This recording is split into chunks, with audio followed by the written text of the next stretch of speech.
بسم اللہ الرحمن الرحیم۔ سوال یہ ہے کہ کن صورتوں میں چھوڑے ہوئے روزوں کی قضا واجب نہیں ہے؟ جواب میت اللہ سیستانی فرماتے ہیں چند صورتوں میں چھوڑے ہوئے روزوں کی قضا انجام دینا ضروری نہیں ہے۔ پہلی صورت یہ کہ اگر پاگل شخص ٹھیک ہو جائے یعنی عاقل ہو جائے تو واجب نہیں ہے کہ اپنے پاگل پن کے وقت کے روزوں کی قضا کرے۔ دوسری صورت یہ کہ اگر کوئی شخص بالغ ہو جائے تو واجب نہیں کہ بلوغ سے پہلے کے ایام کے نہ رکھے ہوئے روزوں کی قضا بجا لائے۔ تیسری صورت یہ کہ اگر کافر مسلمان ہو جائے تو واجب نہیں کہ اپنے کفر کے زمانے میں نہ رکھے روزوں کی قضا بجا لائے۔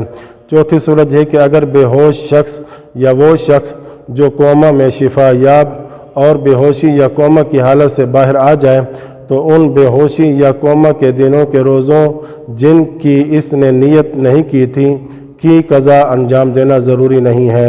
پانچویں صورت یہ کہ وہ روزے جو غیر شیعہ شخص نے اپنے مذہب کے مطابق انجام دیے ہوں یا مذہب تشیع کے مطابق انجام دیے ہوں لیکن اس صورت میں کہ ان سے قصد قربت حاصل ہوا ہو تو شیعہ اثنا عشری ہونے کے بعد لازم نہیں ہے کہ ان کی قضا بجا لائے۔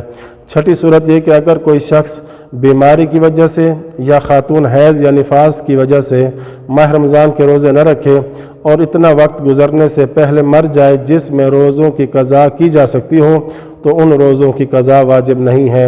بطور مثال ایسا باپ جس نے ماہ رمضان میں بیماری کی وجہ سے روزہ نہ رکھا ہو اور اسی سال عید فطر کے دن مر جائے تو بڑے بیٹے پر لازم نہیں کہ اس کے روزوں کی قضا کرے۔